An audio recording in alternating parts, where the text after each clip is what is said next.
BBMP ಅಧಿಕಾರಿಗಳೇ, ಇದೆಂತಹ ನಿರ್ಲಕ್ಷ್ಯ! ಇದೇನಾ ಬ್ರ್ಯಾಂಡ್ ಬೆಂಗಳೂರಿನ ಅಭಿವೃದ್ಧಿ? ಪಾರ್ಕ್ ಅಭಿವೃದ್ಧಿಗಾಗಿ ಇದ್ದ ಹಣ ಗುಳುಂ ಸ್ವಾಹ. ಒಮ್ಮೆ ಈ ದೃಶ್ಯಗಳನ್ನ ನೋಡಿ. ಇದನ್ನ ಪಾರ್ಕ್ ಅನ್ಬೇಕು, ತಿಪ್ಪೇಗುಂಡಿ ಅನ್ಬೇಕು.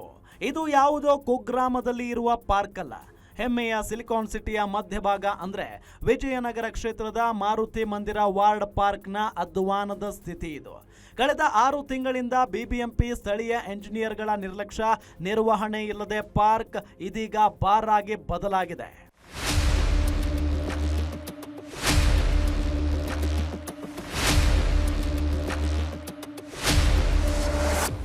ವಿಜಯನಗರ ಹೊಸಹಳ್ಳಿ ಮೆಟ್ರೋ ಸಮೀಪ ಇರುವ ಈ ಪಾರ್ಕ್ನಲ್ಲಿ ಸ್ಟೂಡೆಂಟ್ಸ್ ಓದ್ಕೊಳ್ಳೋಕೆ ಬರ್ತಾ ಇರ್ತಾರೆ. ಸಂಜೆ ಹೊತ್ತಲ್ಲಿ ವಯಸ್ಸಾದವರು ವಾಕ್ಗೆ ಬರ್ತಾ ಇರ್ತಾರೆ. ಆದರೆ ನಿರ್ವಹಣೆ ಇಲ್ಲದೆ ಪಾರ್ಕ್ ಕಸದ ತಿಪ್ಪೆಗುಂಡಿಯಾಗಿದೆ. ಕತ್ತಲಾದ್ರೆ ಸಾಕು, ಇಲ್ಲಿ ಪುಂಡ ಪೋಖರಿಗಳು ಮದ್ಯಪಾನ ಮಾಡಿ ಪಾರ್ಕನ್ನ ತಮ್ಮ ಫೇವರೇಟ್ ಬಾರ್ ಅನ್ನೋ ರೀತಿ ಬಳಸಿಕೊಳ್ಳುತ್ತಿದ್ದಾರೆ. ಇನ್ನು ಹಗಲು ಹೊತ್ತಿನಲ್ಲೂ ಕೂಡ ಇವರ ಕಾರುಬಾರು ಜೋರಾಗಿ ನಡೆಯುತ್ತೆ. ಹಿರಿಯ ನಾಗರಿಕರು ಪ್ರಶ್ನಿಸಿದ್ರೆ ಅವರ ಮೇಲೇನೆ ಗಲಾಟೆ ಮಾಡೋದು ಈ ಪಾರ್ಕ್ನಲ್ಲಿ ಸರ್ವೇ ಸಾಮಾನ್ಯವಾಗಿದ್ದು, ಸಾರ್ವಜನಿಕರಂತೂ ಈ ಪಾರ್ಕ್ ಅವಸ್ಥೆಗೆ ಬೇಸತ್ತಿದ್ದಾರೆ.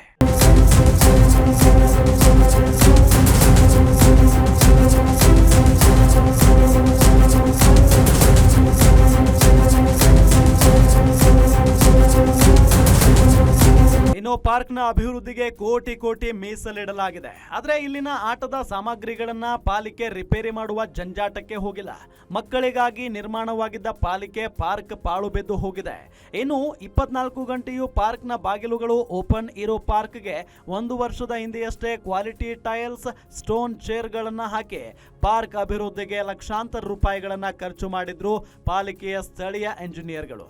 ಆದ್ರೆ ಈಗ ನಿರ್ವಹಣೆ ಮಾಡಬೇಕಾದ ಎಂಜಿನಿಯರ್ಗಳೇ ಪಾರ್ಕ್ನ ಅಧ್ವಾನಕ್ಕೆ ತಳ್ತಿರೋದು ವಿಪರ್ಯಾಸವೇ ಸರಿ. ಒಟ್ನಲ್ಲಿ ಬಿಬಿಎಂಪಿ ಉದ್ಯಾನವನಗಳ ನಿರ್ವಹಣೆಗೆ ಕೋಟಿ ಕೋಟಿ ವೆಚ್ಚವನ್ನ ಇಟ್ಟಿದ್ರು ಕೂಡ ಮಕ್ಕಳು ಆಡುವಂತಹ ಪಾರ್ಕ್ನ ವ್ಯವಸ್ಥೆಗಳು ಮಾತ್ರ ಯಾವುದೇ ರೀತಿಯಾಗಿ ಸರಿ ಇಲ್ಲ. ಇದರ ಜೊತೆಗೆ ಮಕ್ಕಳಿಗೆ ಒಂದಿಷ್ಟು ಸಮಸ್ಯೆ ಆಗುವ ರೀತಿಯಲ್ಲೇ ಉದ್ಯಾನವನಗಳು ನಿರ್ಮಾಣ ಆಗಿರುವಂಥದ್ದು.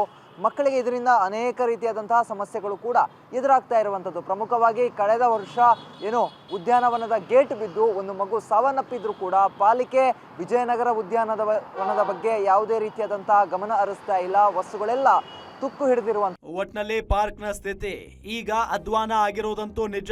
ಇನ್ನಾದ್ರೂ ಅಧಿಕಾರಿಗಳು ಎಚ್ಚೆತ್ತುಕೊಂಡು ಈ ಪಾರ್ಕ್ ಬಗ್ಗೆ ಗಮನ ವಹಿಸುತ್ತಾರಾ ಅನ್ನೋದನ್ನ ಮಾತ್ರ ಕಾದು ನೋಡಬೇಕಿದೆ.